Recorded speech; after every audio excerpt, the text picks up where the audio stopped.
రజనీ అయితే వరలక్ష్మి నెంబర్ సంపాదించి ఇక బయటకొచ్చి ఫోన్ చేయాలని చూస్తూ ఉంటుంది. వాళ్ళ అత్తగారు త్వరగా అమ్మ ఆ రాక్షసి చూసిందంటే చంపేస్తుంది మనల్ని తొందర పెడుతుంటే సరే అత్తయ్య అనేసి వరలక్ష్మికి అయితే ఫోన్ చేస్తూ ఉంటుంది. రజనీ అయితే ఇక అలా నడుచుకుంటూ వెళ్ళే వరలక్ష్మి ఫోన్ రింగ్ అయ్యేసరికి ఇక త్వరగా లిఫ్ట్ చేస్తూ ఉంటుంది. వాళ్ళు ఎవరు అని రజనీ అడిగేసరికి నా పేరు వరలక్ష్మి అండి అని అంటూ ఉంటుంది.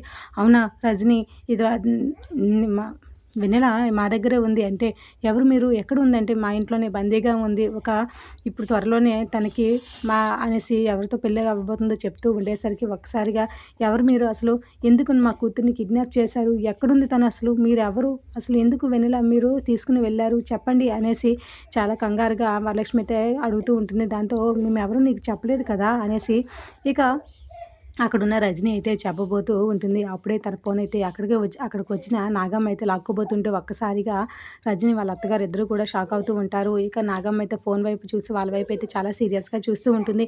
సడన్గా ఫోన్ కట్ అయ్యేసరికి వరలక్ష్మి కూడా షాక్ అవుతూ ఉంటుంది. ఇక అక్కడ తన పెద్ద కోడలు చూసిన అత్తగారు కూడా షాక్ అయ్యి అలాగే చూస్తూ ఉంటే ఇక నాగమ్మ అయితే ఇద్దరి వైపు చాలా సీరియస్గా చూస్తూ ఉంటుంది. ఏంటి మీరిద్దరు చేసిన పని అనేసరికి ఇక రజనీ ఏదో చెప్పాలనుకుని చూసేసరికి ఇక నాగమ్మ అయితే రజనీ చెంప చెల్లిమని అనిపిస్తూ ఉంటుంది. అది చూసి ఒక్కసారిగా అక్కడే ఉన్న వాళ్ళ అత్తగారు అయితే షాక్ అవుతూ ఉంటారు.